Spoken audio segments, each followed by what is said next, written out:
I'm so excited. All right. Hello, ladies and gentlemen. Welcome to episode 92 of Palantir Weekly. 92 weeks we've been at this game.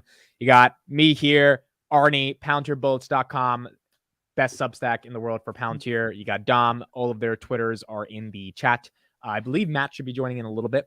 And we got a lot to talk about. We have a lot of stuff that happened this week in the world of Palantir, so we're just going to get right into the news. First thing is Time Magazine put out a list, and this list was of the top 100 most influential people in the world of artificial intelligence. And in the leaders category, there was a leaders, innovators, shapers, and thinkers category. In the leaders category, you had people like Elon Musk, Reid Hoffman, Sam Altman, Mark Andreessen, and then our guy, Alex Karp, who is recognized as one of the leaders of AI.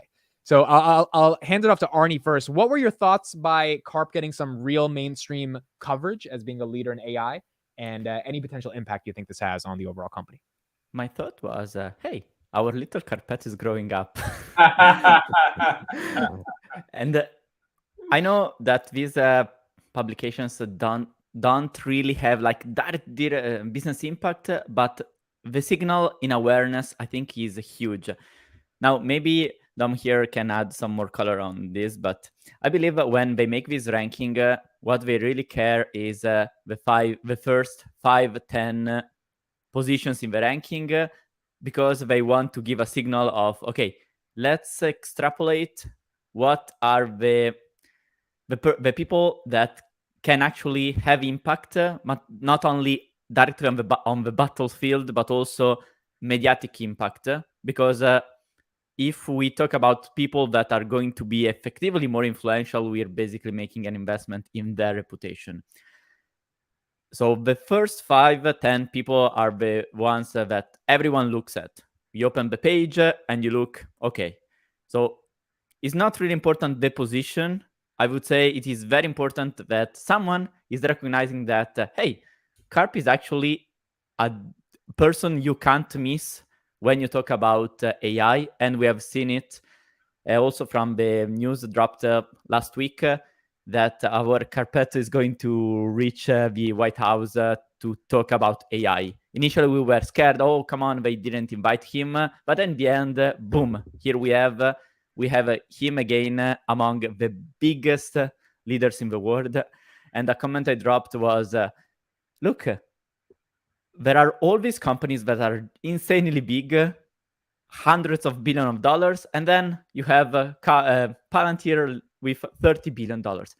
In the aggregate numbers of how the economic machine of the US works, 30 billion is tiny. The fact that you are so influential is a signal to my eyes. No, I would agree. I wouldn't even be worried about where it's listed. The fact that getting the notoriety and being a part of these conversations in the media, and you associate Palantir with AI. I can't remember the cat who was Amit did a great job of debating him about him being short on Palantir not being an AI company, but the AI imposter was his exact language. I mean, you see that now, but like 5 years from now, you're going to see way more publicity on just Palantir in general. So, I mean, this retail investment crew is very ahead of the game as far as what this company is capable of and what it's doing. And now I do think the ChatGPT moment that kind of normalized AI for everyone and made it real, right? It made it tangible once you could jump on a laptop and you as a consumer could interact with it. We all knew this, several years ago when we knew what they were doing with government and commercial companies. It's just now been more accessible, and I think it's going to even scale more exponentially now that people realize that we need to invest here. Yeah, it's really exciting to me. I mean, I had no idea this list was coming out from Time, and when it came out, I was actually kind of scared that Karp wouldn't make the list because the media. It's not that they're bad against Palantir, but sometimes they just kind of forget about them because, as Arnie says, a small little $30 billion company compared to Satya Nadella and these guys. But they recognized them, and Time was the publication that did the piece on Palantir going in Ukraine. So it was a good idea by Palantir to give Time access into their headquarters to be able to see what they're doing. Because when time comes out with a list like this, at the end of the day, you kind of want to be on this list. Well, and at the end of the day, right? Let's keep it in perspective that media is media, right? There's always an agenda of who makes what list and what gets told and what doesn't. But when you have a great product that actually just delivers, there's only so long that you can ignore it and you can spin it till investors have to jump in and back it. Tesla's a great example of that. I think it will continue to be a great example. NVIDIA, there's a lot of companies we can talk about that people were saying back in the day, oh, that's so overvalued. Like, why would you buy that? And then the reality is there's a reason it's overvalued, because it keeps growing. It keeps innovating and changing our world. Now, having said that, he made this Time 100 list, and earlier this week, he met with the defense minister at Finland, which is very interesting. The defense minister says technology and security are increasingly intertwined. Today I met Dr. Karp. We had an insightful discussion on the European security situation and how emerging technologies can be used to support both NATO and Ukraine. Finland just joined NATO back in April of 2023. And then on top of that, he met with the head of state at Estonia, also talking about emerging technologies in Europe and potential deals that could be made. John, what were your thoughts on him meeting with some of the most prestigious heads of state in Europe? That's a tough region to do business in. It is a really different cultural shift than the West, and it takes a lot of networking. It takes a lot of proof points to get that business, and there's a lot more regulation in Europe, right? So I think it was meaningful that we had the Italy deal with one of the largest healthcare facilities that Either Square pointed out, hey, we knew this a year ago. We found their URL a year ago. So it's just a slower adoption. I think in Europe, and this is for all software business. I mean, I can attest to this, to VMware and other places. You have to know how you're selling culturally into those different governments and different segments, and some are slower adopters, but I stand by my statement earlier. If the product does what it says it will do and can prove the return on investment, you're going to gain market share. And I think they're starting to see that in Europe, which I'm glad, because they were really shrinking their footprint in Europe for a little bit, just because they had to make sure that they were turning profitable and focusing where they were winning, which was the West. Mm-hmm. Dom, are you saying that in Europe, typically you need longer pilots rather than I would say there's a lot more government regulations and hoops to jump through, right? It's a different culture around data privacy, which you would think, considering how pro data privacy Europe is, that Palantir would be well welcomed and beloved. But in some countries, it's actually, bashed on and talked about in the media. And yet the reality is, if you want zero trust security and you really value privacy, there's no better solution than having Palantir within your organizations. So this zero trust security is a way of creating the product, is not a product per se, is a philosophy behind the product, right?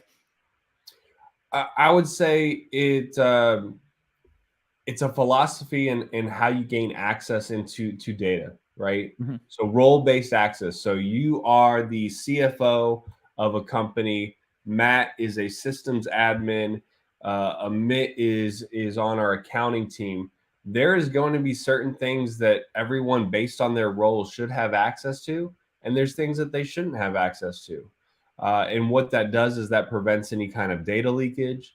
That also, if you're able to prove and show that Arnie signed in at this time from this device and got this information, if you read and I know we'll talk about this later, if you read the Amazon web services for Palantir government web services blog from Sham, having access for only the amount of time given for a contractor is amazing. Like, to be able to say, hey, Amit's a contractor, he's on this project, we will give you access to these things for this long, but as soon as the project's over, you're cut off. And being able to segment that data, and I know Matt can speak on this and working in his industry, in critical infrastructure industries, that's huge. That is such a challenge. And I encourage every Palantir investor. I know I'm getting ahead of the gun, but I just was so blown away by Sham's blog. And if you look at who wrote that blog with him, it was not only a forward deployed engineer, which you would expect, but it also was Greg Little, who came from the defense data transformation department for 7 years, and he was a part of the contribution there. So you're already getting contribution from someone who's new to the Palantir family, and there are just a lot of hints about future things that are coming down the Palantir pipeline in integrating commercial and government, and being able to get more commercial products and companies selling to the government via Palantir capabilities. So yeah, and I want to dive into that. Let's get Matt's thoughts on the Time AI list, and then we'll just transition right to the government stuff. Matt, go ahead. Specifically on what time? Karp being named the AI leader in the Time magazine and meeting with the heads of states. Any thoughts on that this week?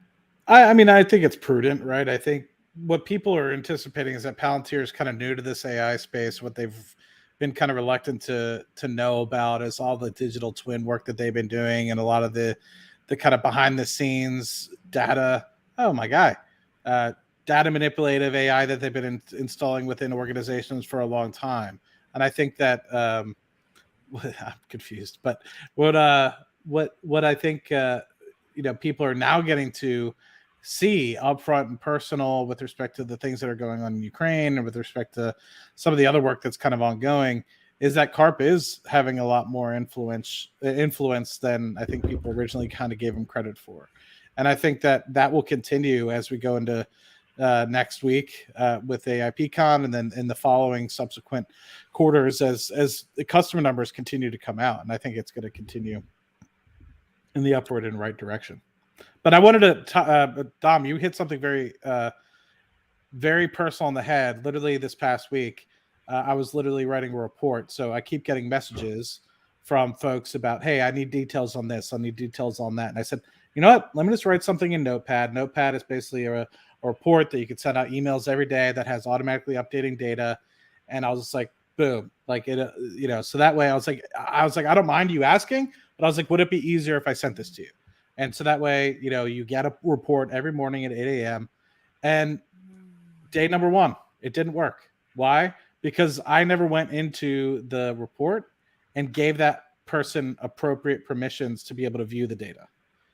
And so I needed to go through and actually go through all the particular checklists to say, this person is within the organization. This person has this title. Yes, agree. And now that person now has visibility, and there's been no problems ever since. But it's something important like that. What's that? This in Foundry. Foundry Notepad. Yep. So basically, I create a lot of projects in Quiver, which is our time series data, and it brings in and streams data like production, pressure, temperature. And this person just always asks me like, hey, did we trip? Meaning like, did the platform have a trip? Meaning it shut down, emergency shutdown, or, go down for any sort of particular reason, whether it was pipeline related or what have you.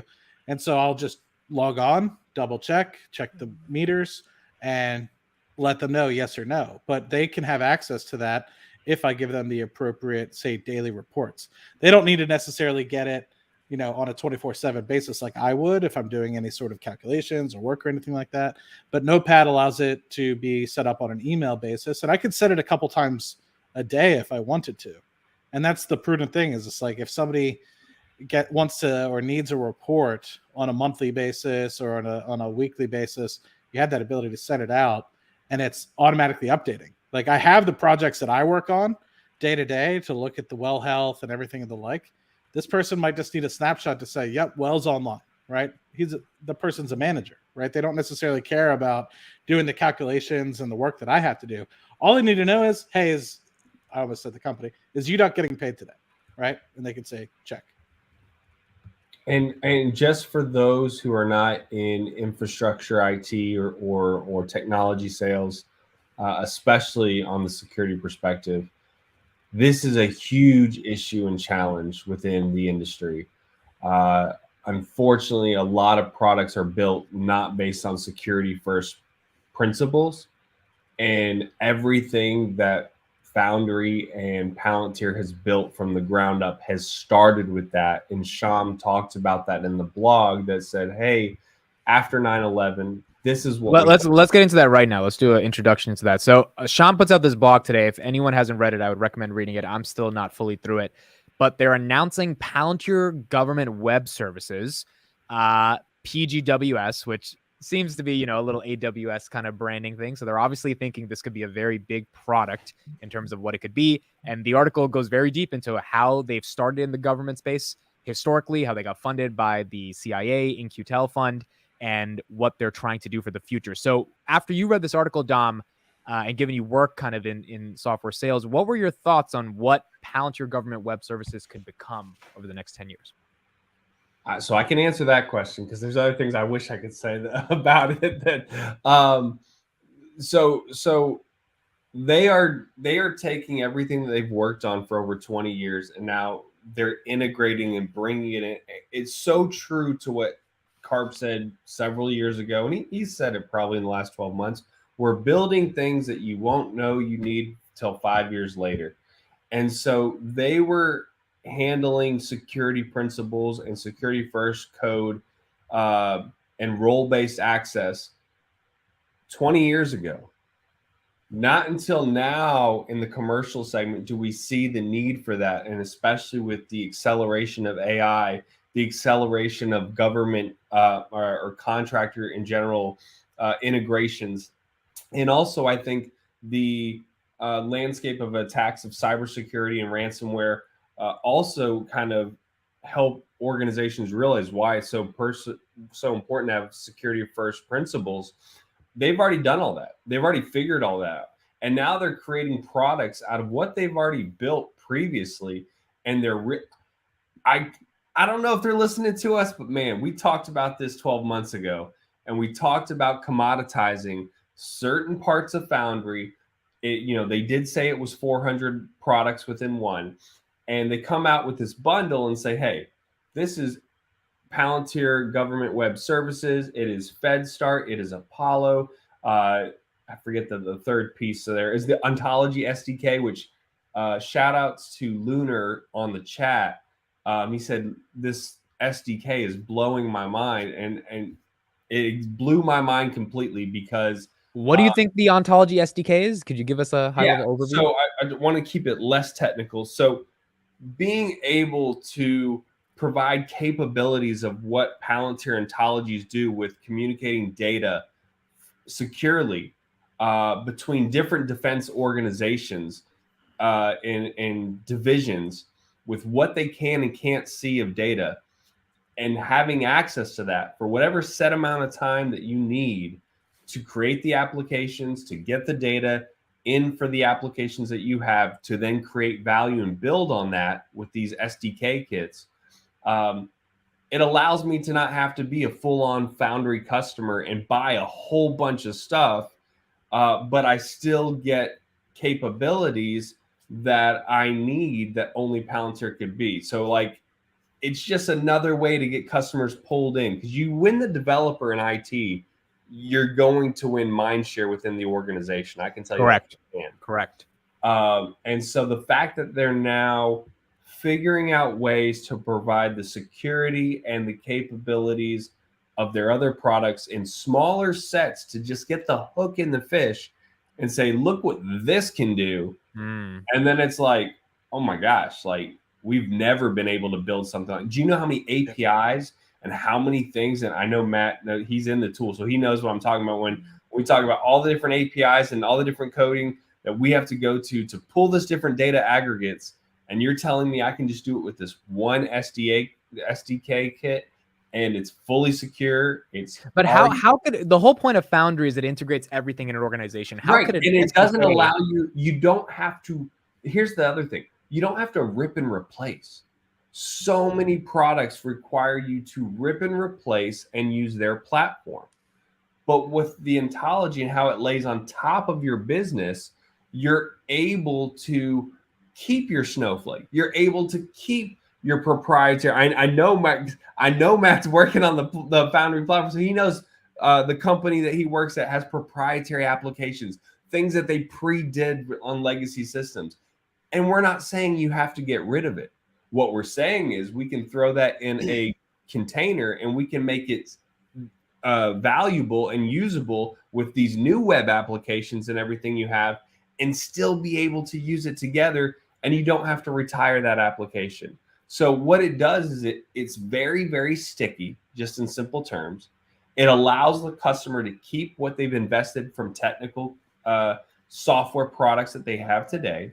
What we call that is technical debt. You invest in a platform, and then all of a sudden it doesn't perform and it doesn't actually deliver the results. You're going to look for another product, right? That's why software as a service, you see a lot of customers only buy 1-year contracts, because the software as a service industry moves so fast. You don't want to give a long time commitment because things are so competitive. But if you deliver results and you're actually showing true value, you're going to sign a 3-year or a 5-year contract. Right. And as a Palantir investor, people in the chat need to realize, when you see Jacobs sign their 3rd renewal extension, or you see Gemelli in Italy, we knew they were working on a pilot a year ago, and now they sign a big partnership. That should breed confidence as an investor that, what do we know about Palantir's business model? Acquire, scale, expand. Yep. And so if you're seeing that and you're seeing long-term renewals, that should be very confidence building for you as an investor.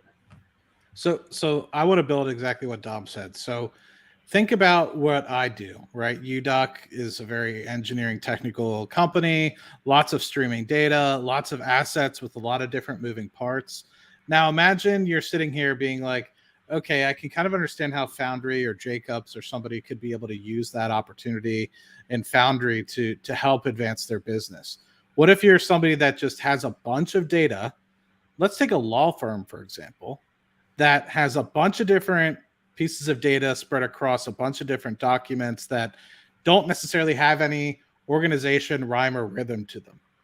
Now think, how do I get all this to be implemented into some AI platform that can actually help me search for things or do my business in a more efficient day-to-day manner, right? If anybody's watched Suits or anything like that, they're scouring over these documents for hours upon hours of a time and reading these big pamphlets of work. So imagine if you now are able to establish a word processor or something that could scan all your documents, put it in a PDF, have it searchable, which is already something that's able to be done. But now you have an ontology kit that you can then put into your business and organize all this data, understand that these particular words are particular people, these particular words are particular assets, these are particular companies, these are parent companies, these are shell companies, and then you start to understand that you can take all the documents within a lawyer firm and make it into a model library.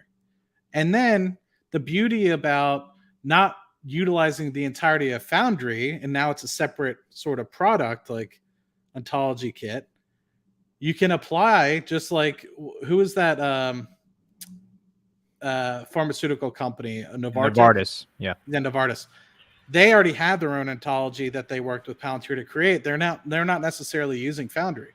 So they can still use AIP, and so will this potential law firm now that they have everything organized, and they don't necessarily need to use the full capabilities of Foundry. They needed to use something to be able to establish a model library and a categorization of all their data and a categorization of all their different documents and stuff of the like.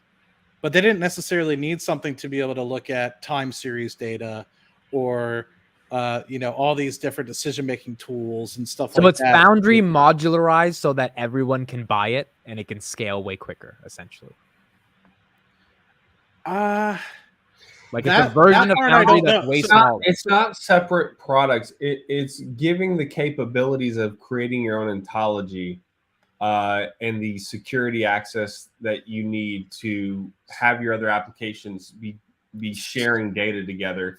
So think of it as not having to buy Foundry, but still being able to create a business ontology, and also working with the government sector with securities. Really, all this is around government. There's a lot of people that want to get FedRAMP, and this goes to FedStart, that want to get FedRAMP certified. If you read in the blog, that typically is a 2-year endeavor that is at least $1 million or $2 million plus in certifications and everything you have to get done. They're claiming per sham with FedStart will get you done in 6 weeks. Right. Like time to value is like you go to an executive and say, hey, you want to sell your product to the government and you want IL5, which if you also look in that blog, they say that, hey, early 2024, we're going to have IL6. Like mind blowing. Like that stuff takes so long and it's so hard, especially when like you have mergers and acquisitions and a company that is FedRAMP, if they decouple from a company or sold off, they're not FedRAMP certified anymore. They have to go through that whole process again. So I want to clarify something. So I think Amit, you asked a question, and I think you already understand this, but maybe the people that are watching don't, right? So the firm thing that Ontology is, you don't like, how do I say this? Ontology is not Foundry and Foundry is not Ontology, right? Ontology is specifically just a way to categorize data in an appropriate manner so that way you can access the data and kind of make it. So think of it this way. If you're a law firm or an engineering company or an airplane company or an energy company, and you have siloed programs throughout your organization, legacy systems, what have you, think of it almost like as the world, right? How many different languages the world can speak, right? The ontology makes it so it's a universal language. So all these different legacy systems have all their data kind of pulled into one. And the Foundry is basically just allowing you to communicate across this connected universal language. So for a quick example of this, like if you were to open up Microsoft Word and you were to type something into Microsoft Word and then you were to open up into PowerPoint, you couldn't communicate Microsoft Word directly to Microsoft PowerPoint unless you hit copy and paste. But the thing that's beneficial about Foundry is that you can go and search for data and connect up to data throughout the entire organization without it having to be specific for Microsoft Word, without having to be specific for Microsoft PowerPoint. And so that's the true underlying benefit, is that the ontology is literally just the categorization of all your data, right? So that parks on its own. That could be segmented, and that's exactly what they're doing. They're recognizing that companies don't necessarily need to have all these applications like Word, PowerPoint, whatever. They can have their own legacy systems or whatever the heck they want to use and only focus on the ontology piece, which is the categorization of all this data that now they can then, if they need to, put on top of AIP. The AIP part is looking for, the model libraries, how they can search for things. And if you're looking at, give me all the shell companies within our law documents or legal documents, it can now pull up that because it's been given guide rails and everything's been organized in an appropriate manner. If you don't have anything and you just say, pull up all of our shell companies, it's going to pull up a bunch of random, what's the spurious data that doesn't necessarily make any sense. And then it might miss some data. So you're just going to have this incomplete data set. The ontology piece is going to be meant to give everything within your organization a universal language. And that's what's most important. So every document or every piece of kit that you make there forward speaks to the same exact data kit versus all these segmented data pieces scattered throughout that use different languages throughout your entirety of your organization. So the ontology is what makes you understand actually what you have in your business. And this product seems a way to facilitate the process of organizing the mess of this data, not only for Foundry clients, but potentially also for clients that just want to organize their data as an ontology, then manage this ontology. And I would add the little piece, probably the next step is package it so that it can be shared to other organizations, aka sold, because don't remember that there was also that part of Foundry marketplace. So eventually that could be the end goal. My thought when we were discussing this was Palantir tried so hard to push the ontology in the last months, years, but eventually it seems that it didn't really took traction. But now with AAP, you actually need something that makes you understand how you can leverage the power of AAP. Basically, the AAP is an assistant that needs data, but that data needs to be organized. So the fact that now there is unprecedented demand, and that's a word used by Carp, by OpenAI when they released ChatGPT for Enterprise, said again also by our enemy of C3AI, Sibyl, the CEO. Now there is demand for AAP, and if Palantir is dropping this Ontology SDK, I read it as, okay, now clients are actually ready to understand why they should need an ontology, because, okay, I want AAP in my business. Okay, cool. But to actually do that is not only a matter of plugging the model needs to be fitted. And to be fitted, you need an ontology. So this tool seems the missing part of a puzzle that actually helps Palantir getting wide adoption. Because right now, what's really missing, I would say, is that FDA component that now is needed to create an ontology to actually solve a problem. That's what keeps Palantir still slow. So any tool like this that seems to facilitate that process of create the ontology makes Palantir definitely one step closer to become pure software. While right now you need those FDEs to actually create the ontology to solve the problem. This is really good, and it's awesome that we have Dom and Matt here on the panel to help retail investors like ourselves understand it. Because, so here's the question to you both, Dom and Matt. They named it Ontology Web Services, right? Kind of a play on Amazon Web Services. No, it was Government Web Services. Government Web Services. It's basically a bundle of three things. Right, and like if you understood AWS before AWS, obviously the returns were phenomenal. Could you kind of make the metaphorical comparison? I'll give you guys the floor, behind the Ontology SDK and AWS, just from a back-end perspective, from a I wouldn't. I think that's a stretch. I would say you can make the comparison of what Palantir, Foundry, and the Ontology itself will do for businesses long term. I mean, if you really look at it, and I'd love to hear your feedback too, Matt. The Ontology and Foundry itself and how it's able to categorize and ingest the data so effectively in a way that everything is able to be accessed securely and communicate to one another, and then actually make decisions based off of no code or low code. So a normal person can actually say, hey, now I'm going to use AIP and I'm going to say, shipping trucks are actually, we have a hurricane coming in Florida. What would happen if we derailed and shut down these two offices in Florida and we shipped our trucks to Louisiana or somewhere else? What would be the cost impact? And being able to literally type that and get a reasonable answer and make decisions in real time, opposed to, you almost have to guess, or you just don't make those decisions because you don't have enough data to make an informed decision. That's what made me a Palantir investor from like way in the beginning. When I saw Foundry, it was like, oh my, like, remember that commercial that they never released? And I put it on my YouTube channel. I was like, well, we're going to see if they're going to tear this down. And it was like the idea of a power outage and like the decision to, do we shut down this part of the city? Because if we don't, and the power outage spreads, it actually could hit the whole state. And here's the larger impact. And now they're in a courtroom and now they're defending their decision on what they did. And so you kind of see this scenario of if they had Foundry or if they didn't, what they would have done.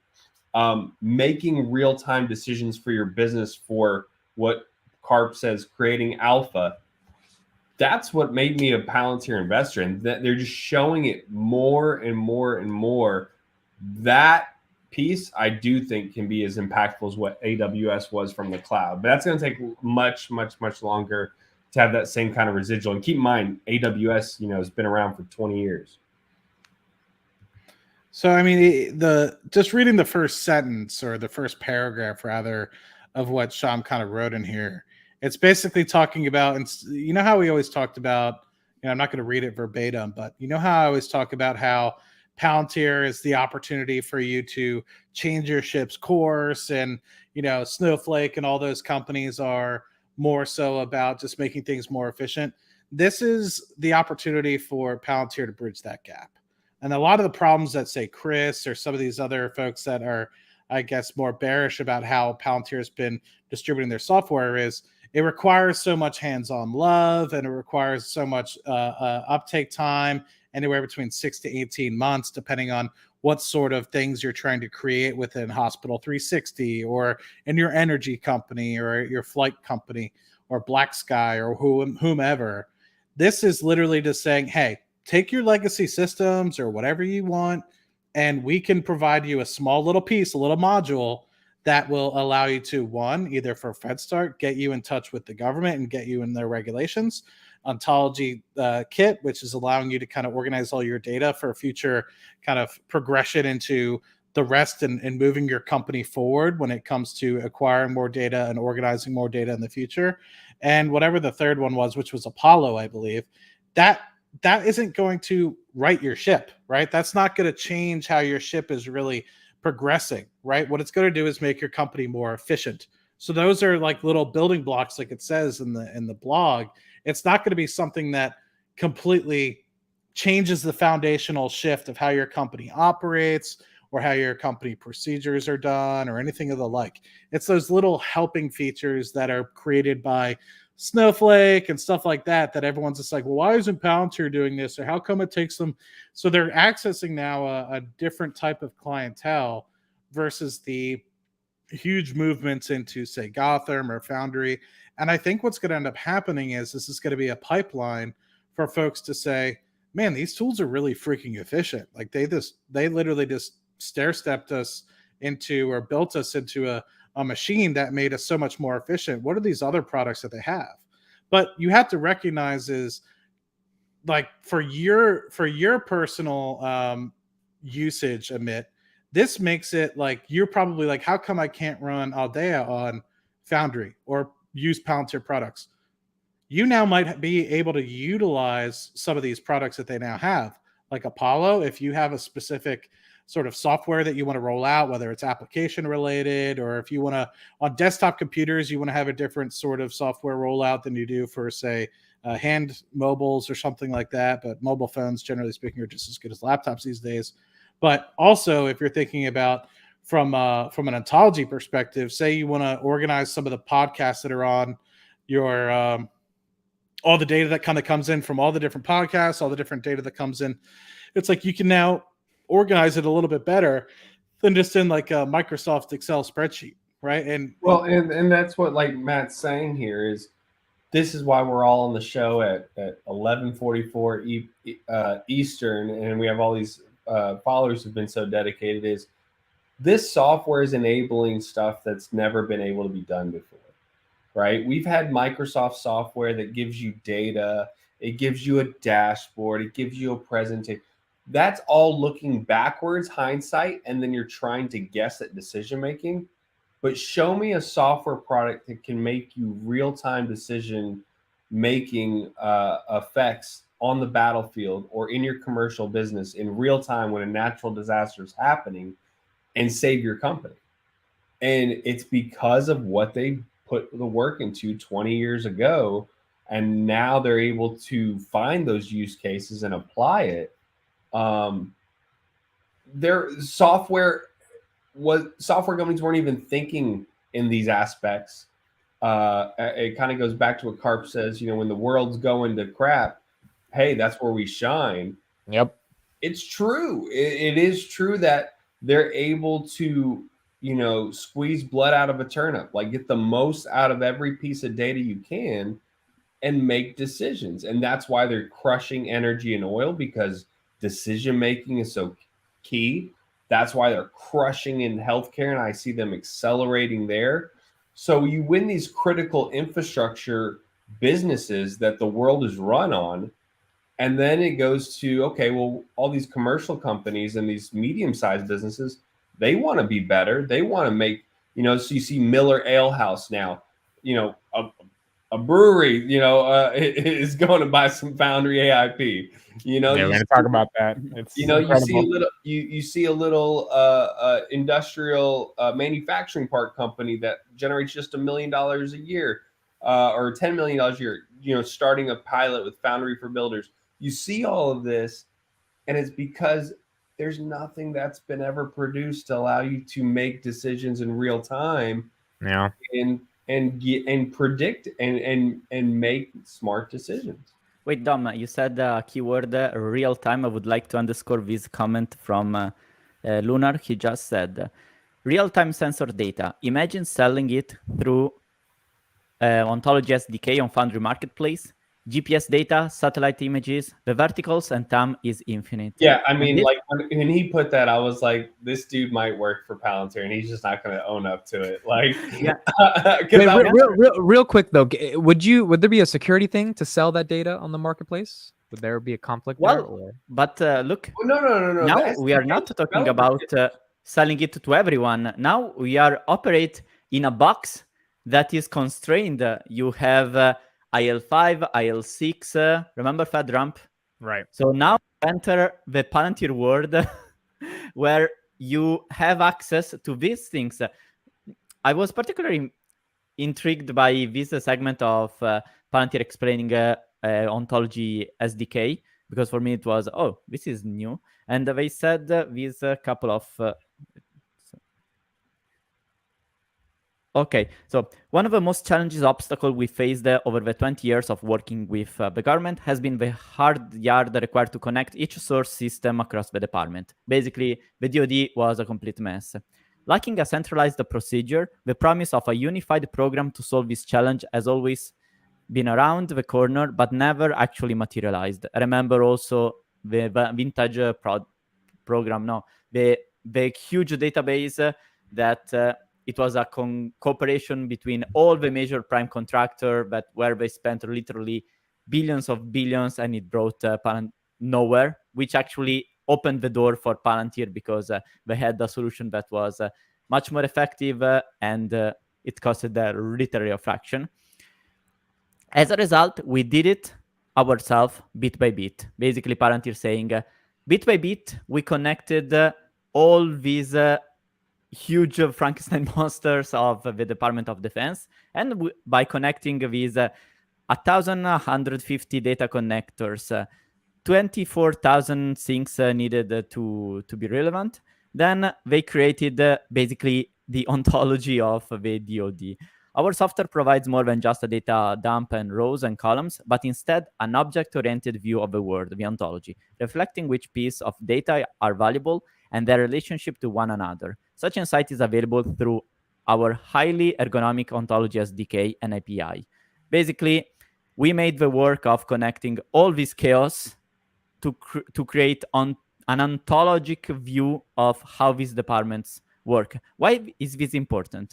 Because this Ontology SDK seems to hit exactly on that point. Government programs, defense companies, and individual builders with authorized access to relevant programs, read FedStart that gives you the IL5, IL6 certification, can use Ontology SDK to enable their applications to securely search, retrieve, and enrich their associated data. Basically, each company have their own data, but they can integrate this data with the data of the DoD, which is secure because it is granted by FedRAMP, giving the authorizations to operate even at IL6 level. These allow customers to avoid the trial and tribulations of connecting to the dozens of hundreds of source systems that make up any individual program, like the Army Advantage. Basically, you want to work with a government to provide a service. Right now, you say, okay, now you provide it, and then boom, you have this monster of databases that you need to connect one by one to actually do stuff. With this, it seems Palantir can share as one object a group of ontologies related to the individual departments. As we said before, imagine not only an API, but also a structure on how the Department of Defense actually work, what are the connections between the departments, and having it as a product so that you can click download and then you can connect what you have with what the Department of Defense actually is, which from what we can extrapolate here, maybe I'm wrong, but I'm inferring information. With this, you can one click potentially connect to all the work that Palantir has been doing for 20 years in creating an ontology of Department of Defense and the connections. So not only the data, but also how they interact.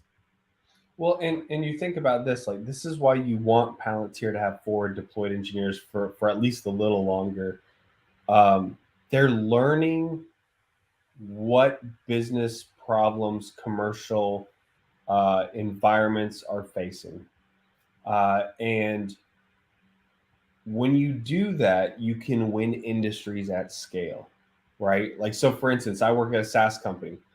Many SaaS companies have multiple Salesforce instances, right? It's a nature of you acquire a company, you have a different division. Palantir HyperAuto fixes that. You can take all of that conglomerate data, throw it into one ontology, and I can have a business sharing data securely within 2-3 weeks. And I'm able to, I know organizations that internally that has been multi-year projects to do, right? So when you start learning these common themes, now you can modularize Foundry on those themes and say, well, here's this, here's that, right? So that's how we get this government bundle.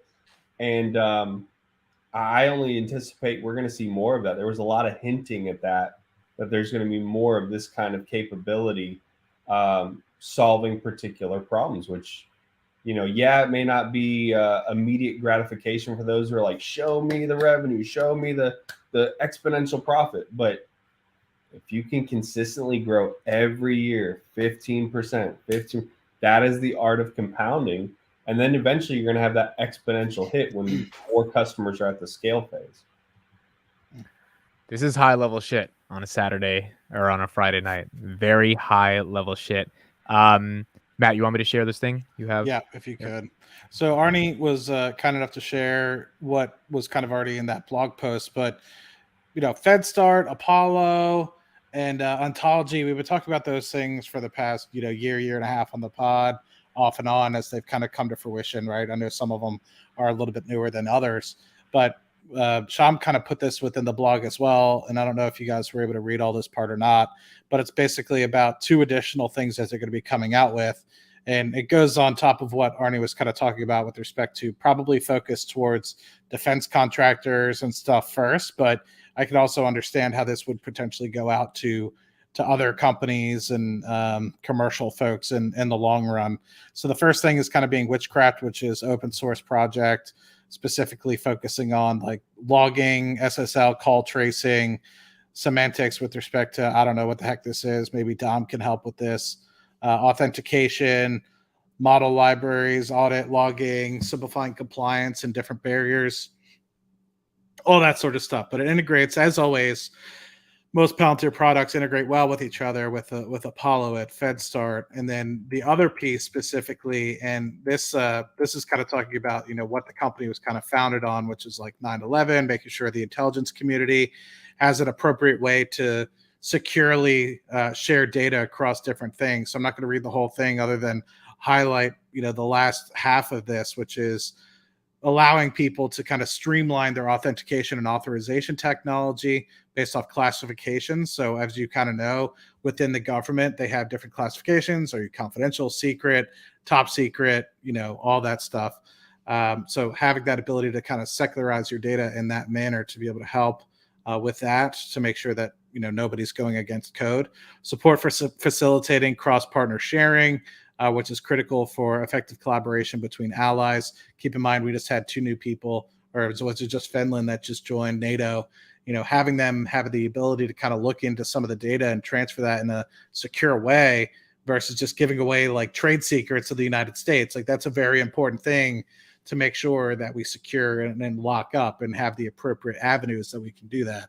And then third, user and group management compliance with defense standards. I'm not really sure what CAC and PIV authentication is, but entitlement validation and approvals and more.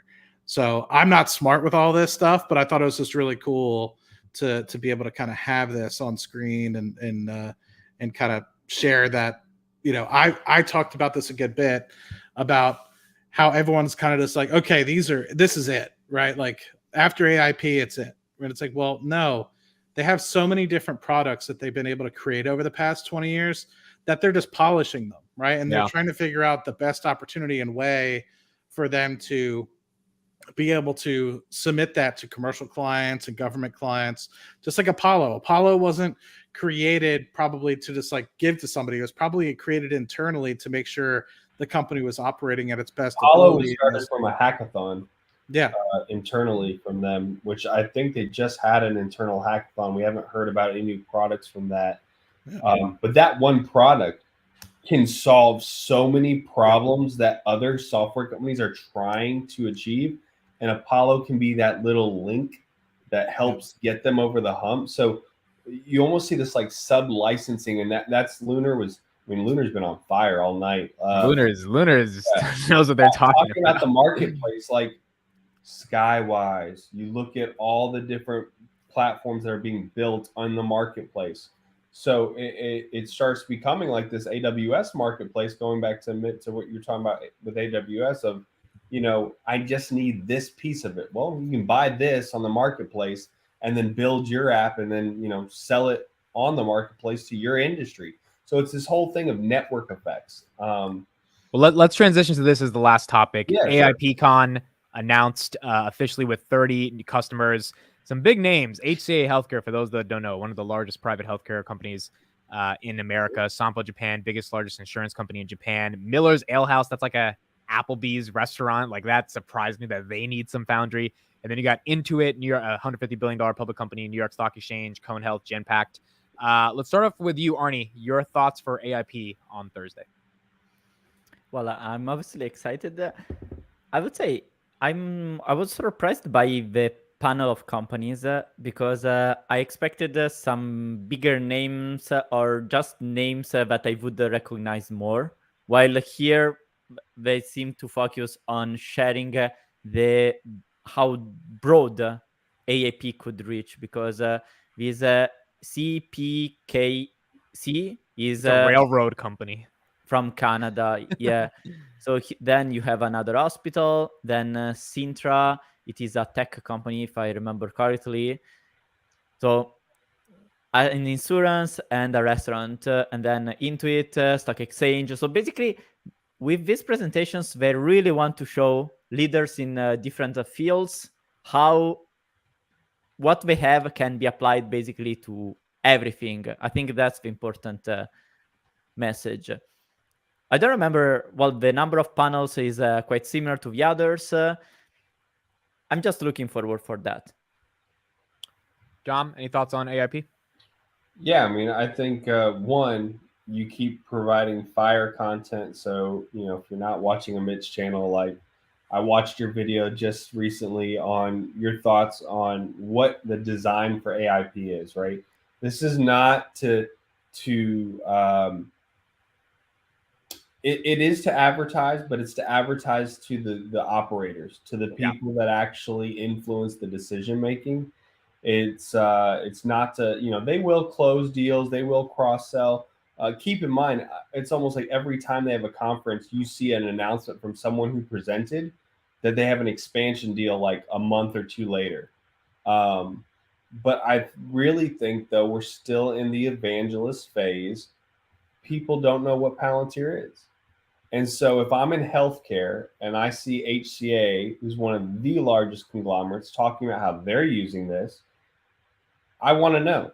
If I'm in transportation and I see this railroad do it, I want to know. You If just I'm a need software one. huh? You just need the big one big that sets the standard, basically. Yeah. And then it cascades down. And you look at healthcare. I want to say healthcare is probably the fastest thing besides government that they're flying at. And where you look where all the data is and what systems are broken, I would probably say, other than education, which is a much tougher nut to crack, healthcare is one that they can really make an impact on really quickly. So Dom, I remember I asked you this question a month ago. I would like an update. Has it happened in your daily life that someone came to you talking about Palantir without maybe knowing that you Well, all my are a huge coworkers bull? talk to me about it because they want to know if they should buy more. You're the guy. You got to answer. And outside your company, like while talking with clients, has the name of Palantir ever popped out? Well, friends who know that I talk about it all the time, they want to know too if they should buy more. But no, it hasn't. But the problems that people talk about, like, it's funny. Palantir's logo is on my wallpaper, so when I do demos and stuff, like, it'll spark up conversations and stuff. Because I think everyone should be educated about it. Like, there's just nothing that's ever been created, and there's no conflict of interest of what I work at now. But there's so much unawareness on what this can do, and it's not trying to replace everything, but yet be the think of it as the nervous system of the body. So you got SAP, you got your ERP, you got your investment. You just cut a check to Microsoft for 10 mil. We're not trying to take all that away, but we are trying to make that data make sense for you so you can actually make real world decisions and actually be more profitable and be more agile. And that just spoke to me because I've worked at so many software companies. Like, that's pretty pretty dope. And how would you rate what Palantir is doing in terms of strategy of selling? Because last year, this period, we were heavily criticizing, oh, come on, your go-to-market is kind of obviously it got so bad. I said Carp should make a TikTok account. I remember saying this. I was like, it's getting so bad. Like, maybe just blast him on TikTok. That'll sell the software. Look, 1 year ago, we were discussing, oh, we should split government and commercial. Hey, that was Chris. That wasn't we. That was people Chris tell. Let's just get that straight. No, but since it was a point, we were discussing things like, oh, Carp should go away. Let's find another CEO. And now thinking of these things, I would say sound kind of ironical. So many things have changed during the last year. Probably if we would have rated the perception of their go-to-market back then, the perception was a 4. Yeah. Maybe a 5. But now, how would you rate it from what you see? First off, Alex, if you're listening, that was not me who said you have to go. You're a fabulous CEO. Keep doing what you're doing. No, I think that they're just operating on their own time frame, right? People are very impatient. We live in a very impatient world with returns and marketing. And what also appealed to me as an investor and still does is they are, and Amit talked about this in one of his last videos, was they are focused on the customer success.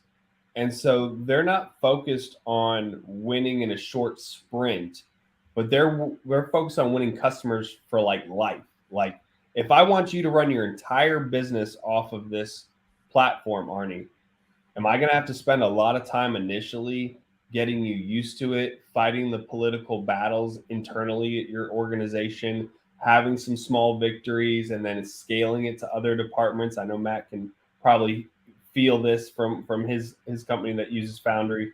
So I think that they're just moving at their pace, and now all of a sudden things are accelerating because people are realizing, like, crap, if I don't get on the train and figure out how to use AI, I'm going to be in trouble. And you heard it on the last earnings call. It was like the best statement. They said for the first time ever, we have IT people talking to us saying, hey, what are you guys doing about like in my own sales calls, people are asking me, even though it's not related to the field we're necessarily doing, or it kind of is, but they're like, hey, what's the generative AI plan? Like everybody, like every CEO, CIO is like, hey, you better have a generative AI plan on my desk, soon.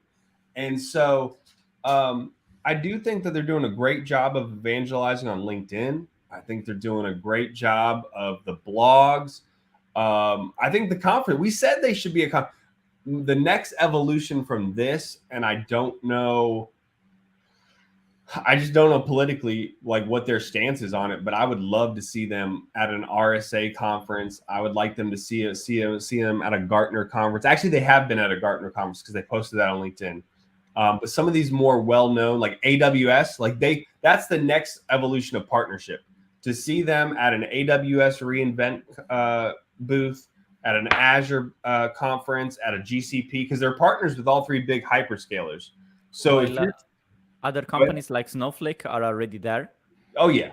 Oh, all of them are. That's a given, right? And then it's a pay to play game too, right? Like at the end of the day, the companies that want the biggest attention have the craziest booths, the best swag. It's just the nature of the business. But what I will credit to them, which I'm so proud as a shareholder, is keep in mind through the last year how they still have $3 billion in cash, 0 in debt, and continue to provide free cash flow, now are profitable. A lot of other companies were buying growth at all costs, and look what it got them. So from a fiscal responsibility, as a shareholder, you should be very proud of what that leadership's doing and having the foresight to not go crazy on buying growth. And actually, now they're printing free cash flow without paying taxes, which means that they always have cash to redeploy. Now, while I was giving water to the flowers yesterday, I had the thought, do you remember Carp, not last quarter, but two quarters ago, he said a sentence, we will use our balance sheet to sustain the growth, or something like that. Yeah. It's like now we are in a position that even if we make a lot of customers actually run for free or almost, we can do that. And we can do that while also being GAAP profitable, paying, keep getting this stream of free cash flow while not paying taxes. I think if this actually works, that's the perfect combination. Obviously, the market can be short-term.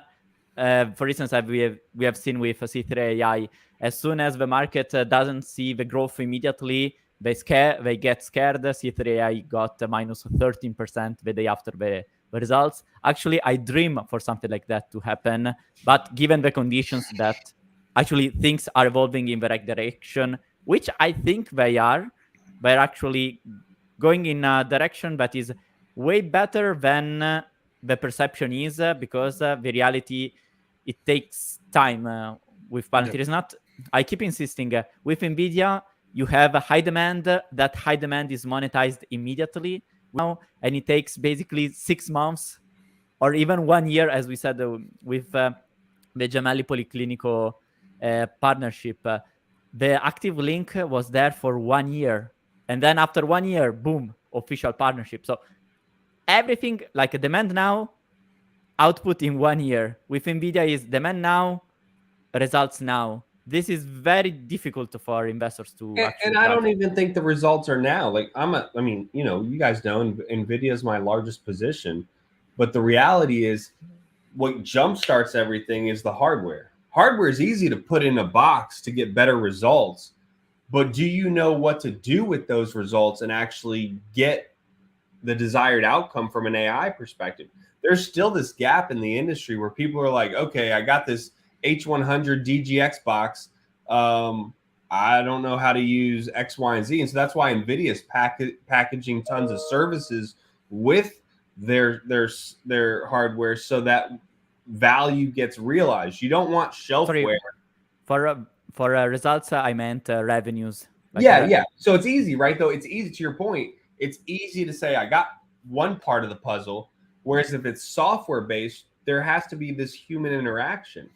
And I think what's so important to realize as an investor is they understand that. And so when they're working with you as a forward deployed engineer, they don't want to walk away with you unless you are truly satisfied and you've seen the ROI. And that is unheard of in the industry. Like, people aren't willing to lose money up front to gain a customer. Like, that's just not very popular, but that's against the Silicon Valley mindset.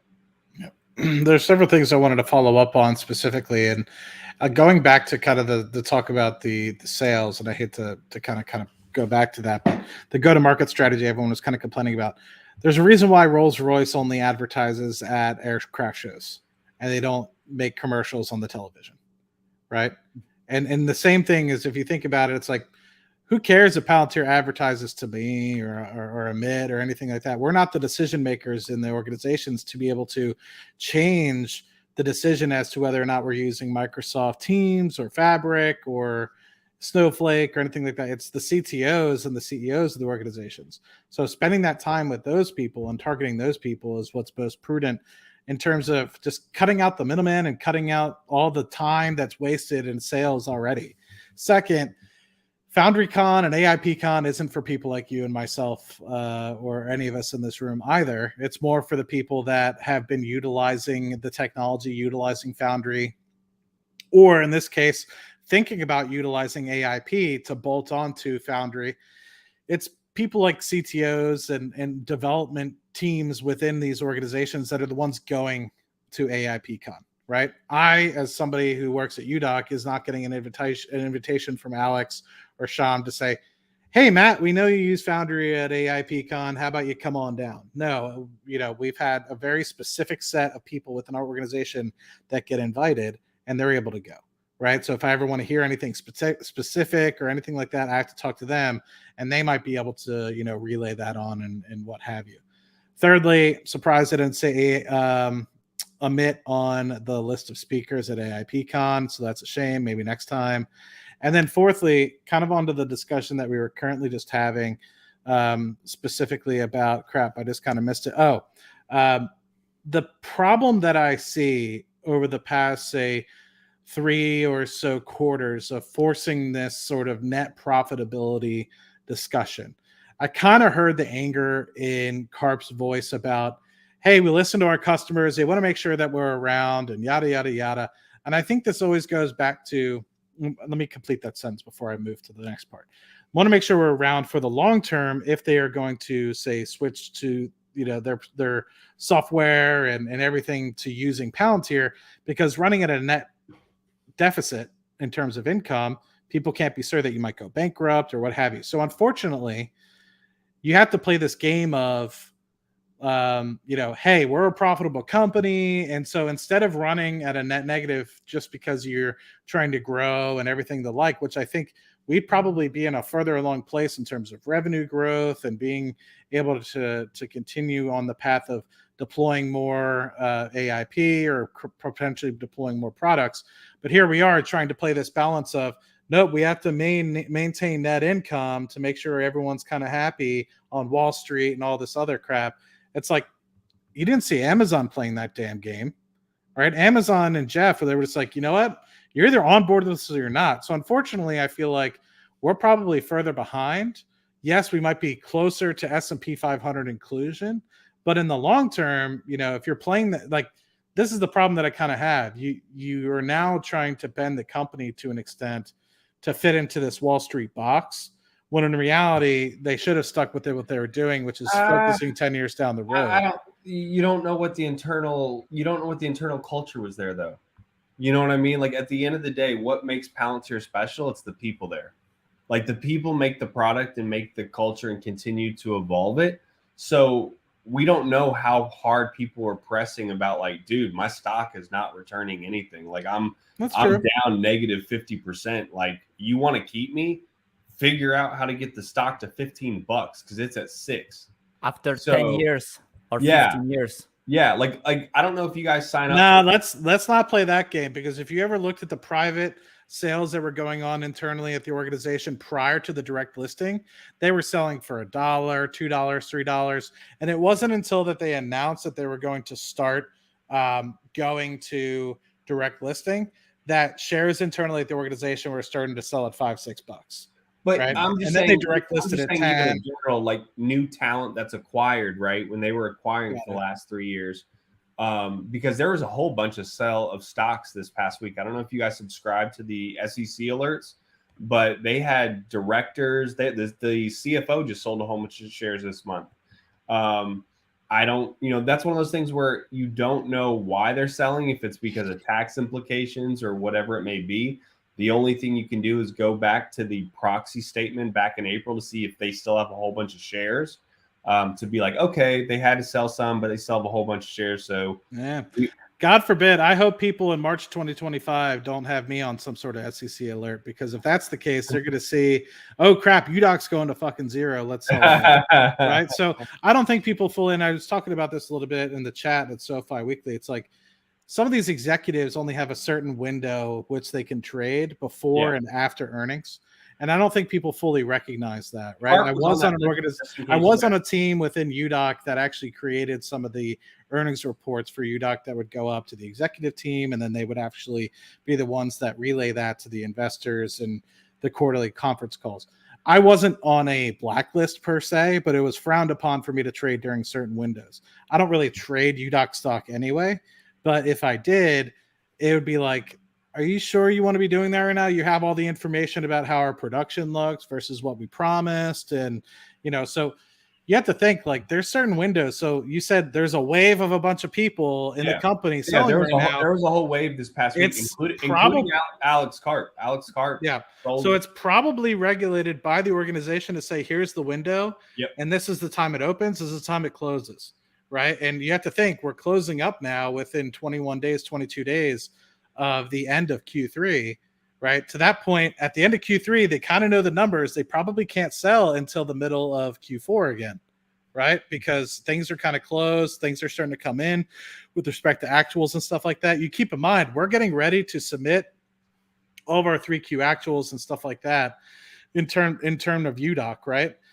So we're doing our forecast for 4Q, all that sorts of stuff. So all those numbers are starting to come in for all these different companies around the globe. So I think, like, people were talking about, oh, somebody sold in SoFi this week, and somebody sold, and it's I love hearing this bunch of nonsense, because in reality, you can't tell what it really is. You don't know the parameters exactly to what all is happening. So what I'm looking for, are we growing customers? Are we growing new products? Is our retention high? And are we fiscally responsible and growing free cash flow? And we're doing all of those things. So I think you just got to be patient. I think everyone here hopefully is patient. I know on the video is, but I'm excited. This week was a great week for Palantir. This is one of the best episodes we've ever had. I mean, you guys killed it just in terms of technically explaining all of this stuff deeply for retail investors. And look, if everything turns out to be the way it is, it's episodes like this that investors can point to when they were listening to make some of those decisions. Real last quick super chat. Thank you for this small wallet. Is Palantir 100 bagger? This is obviously a large discussion, but this is a fun one to end it on. I don't know. I don't know. My safe bet is, will it beat the market over the next 10 years to 20 years? Because that's how long I plan on holding, at least. Most definitely. Yep. Do I think it 100 bagger? I'm not a fortune teller, but that is a great book. Chris Mayer is a phenomenal author and investor. I wish I had his money. I couldn't tell you if it's 100 bagger. So 100 bagger would make it, let's just put it in perspective for everybody watching, company's $30 to $35 billion today. So that would put it at a $3 trillion to $3.5 trillion valuation, slightly above Apple's today valuation, and slightly above Saudi Arabia. A little hard to do. Yeah, it's a lot. Not impossible. I would say it's not out of the realm, right? I think that there's a lot of stuff going on in the organization that I can't even fathom, right? That they're working on that will be released over the next 2 to 3 years, that I think people would be like, oh crap, like I thought about something like that. Like, think about all the crap that we wish that they had done over the past year and a half that we've talked about that has come to fruition. And I'm sure that there's more of that we've talked about, that they said this should be a product that they're already working out and going to release. The thing that I think is, this I think has a lot less risk than a lot of some of these other speculative companies out there. It's already established net income, GAAP profitability, if that matters to you. They're growing a cash position. They have very little to no debt. Their only liabilities are really the leaseholds that they have. So thinking about it from that perspective, they will grow continuously, in my opinion, between 10 to 30% over the next several years, if not decade. I think for me, I could easily see it being a $250 to $350 billion company. So in that respect, it's anywhere between a 5 to 10x. Do I see it going to $500 million? I do, personally. I think it could be, $500 billion. I could see it being a $500 billion company. I could also see some circumstances where it's a $1 trillion company with the gross profits that they're able to achieve, and hopefully that the net margins are able to match as well. But anyway, that's just kind of my thought. I'm initially kind of, my reference case now is an 8 to 10x, but I could see cases where it could be a 25x as well. Just keep DCA and don't try to time it, man. Like what Lunar said, he said, this reminds me a lot of Tesla in 2018. I was like, you know what? Kind of feels like that. Why? Like very briefly. I think it feels like that because we're all kind of bitching and moaning we didn't buy more at 6. And yeah, that was a great we were all complaining. We thought at 6, we're like, well, does it get to 10? And all of a sudden it spiked all the way to 20. But to Matt's point, there's so much that we don't know what's coming, and they're executing to what we said a year, 2 years ago. Keep in mind, we're talking about something that we know that saves lives and real world problems, and most of the world doesn't know about it. Yeah. So do you want to invest in something that most of the world doesn't know about, but it's proven, and our own government's willing to get sued over it and then go buy it? So Tesla was in that situation where people who were already deep truly understand, hey, this thing is valuable. 2018, the Model 3 was already out or just in production, if I remember correctly. So people who were more deep into these dynamics felt, oh, this car is actually very, very cool. This will actually sell a lot. So while the stock in 2018, I think it was already depressed, like the multiples were not very high because they were burning a lot of cash. They were worries about being diluted to keep running. Actually, that's the period where I was an analyst. And it also traded sideways for like 5 years, right? So could we trade sideways in the mid-20s for the next 3 years? Yeah. It could happen. Does that mean that it's a bad company and the thesis is broken? Probably not.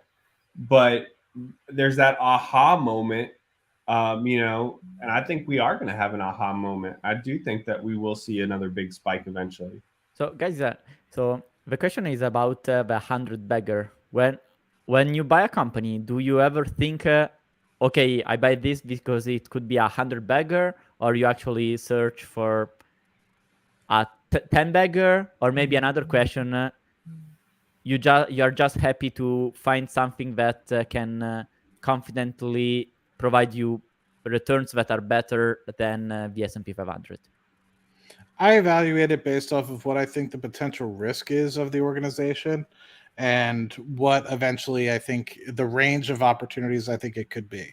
I honestly don't make investments trying to guarantee anything, because I know anything can go to zero, and I'm not saying that to be funny. I'm saying that in reality. But I try to estimate on a downside and kind of upside where I think the range of this stock will go if it is able to meet its kind of obligations and its kind of criteria that it's set out for itself.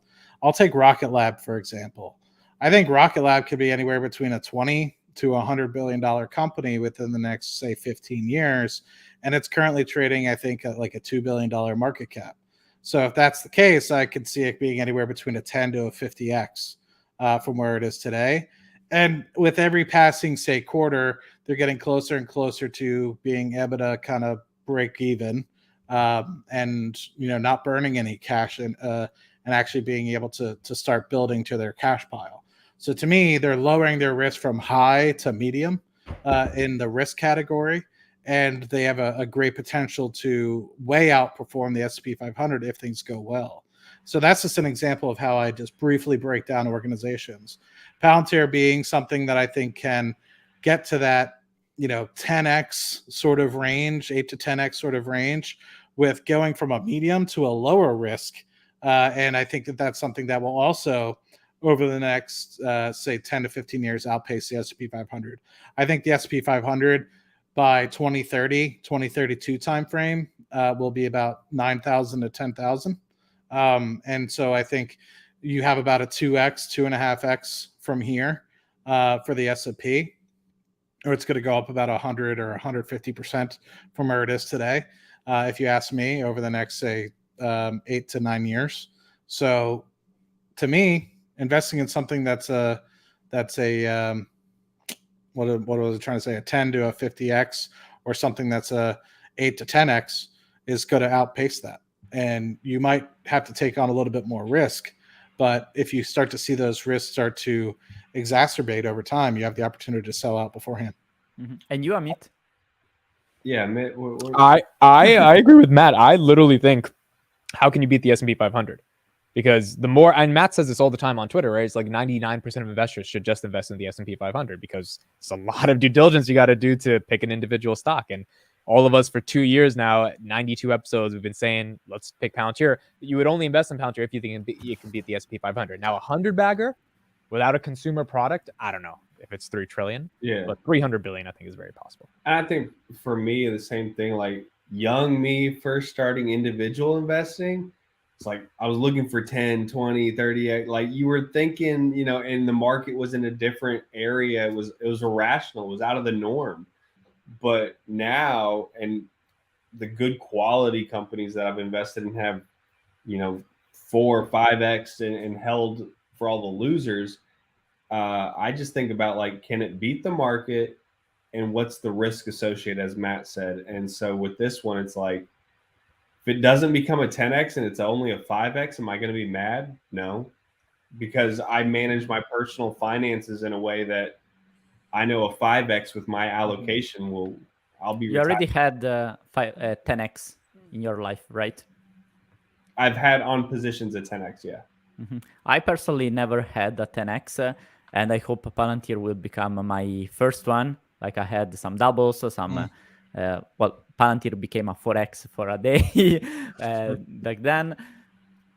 I seek that, but that's not the primary goal. I think here I'm more different from many retail. Since I have the finance study, the financial working experience, I seek more, okay, I buy something that can confidently be way better than the S&P 500. And the simple reasoning behind that, of why I'm confident in having a Palantir, is because if we take the current multiple on the revenues is around 12, 13, that's a reasonable multiple. It's not low per se. Like, when you talk when you talk about revenue multiples, it means that typically is not a cheap company. But even if Palantir keeps staying at this level, that is not low but okay, and Palantir actually keeps growing that 20% growth for many years, and 20% even with 5% dilution, so 15% CAGR on the revenue per share growth, that would be enough to be way, way ahead of the S&P 500. So the core question then becomes, okay, there are enough conditions to actually provide Palantir enough room, enough speed to keep growing 20% more or less, or even more for the next decade, or even 2 decades or more? Actually, I would say yes, and we have proofs from Microsoft, but here more important, I would say ServiceNow, Salesforce. These companies are actually huge, and they keep growing very, very well. So if they achieve that, and I believe Palantir is a superior company to both of them, the potential is there. So the framework with which I'm having it is right now 12x revenues. And Palantir is growing quite badly. But if they keep just growing 15% and the multiple stays flat, that's already enough to do 2x the average of the S&P 500. So I'm confident, like that's more what I think, like what I focus on, and I would say the 10x would be a side effect that I desire, but is not my goal. Obviously, 100x would be like a major dream, and I would think they would put that as one step closer to Forbes. Okay. That's it. This is one of the best episodes we've had in a very long time. Again, thank you, Dom and Matt, for breaking this down, especially this new ontology service segment of Palantir from a technical perspective. And thank you, Arnie, as well. That our 100th episode is going to be right on earnings. Like it's going to be true. It's going to be right around the time earnings is our 100th episode. So hopefully we'll get to ring the bell on some fun news. Yeah. Hopefully. All right, guys. Thank you to 185 of you that are crazy enough to be up at 12 a.m. on a Friday night, Saturday morning to watch us, listen to us. Thank you all for being here. It means a lot to us. Follow everyone on Twitter. They're all in the description, and we'll see you guys next week on Palantir Weekly. Thank you. Yeah. Ciao, ciao. Bye, everyone. And also this one.